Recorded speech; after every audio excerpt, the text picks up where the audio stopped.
Pane bože, úplně tu překopali menu. No a jídlo je stejný. Vážně? Podívej tady, kuře generála, co už není mezi specialitami, teď je mezi kuřecím. Co? Ano, generál, co? Ne co kuře, ale co jako otázka. Co?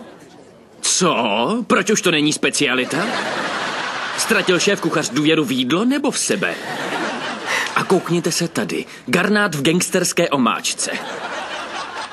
Co je gangsterská omáčka? Sheldone, je to očividně překlep. Možná. Nebo je restaurace zástěrkou pro organizovaný zločin. Víme jen, že gangsterská omáčka obsahuje kousky zesnulých gangstrů.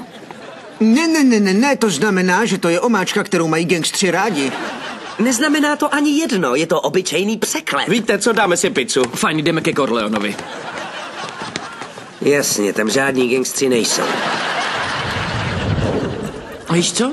Čím víc o tom přemýšlím, ta gangsterská omáčka nemohla obsahovat kousky gangstrů. Proč myslíš? Bylo to pod dary moře.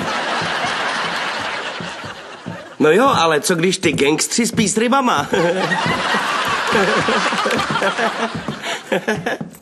Leonarde, vedeme vážnou konverzaci nebo ne?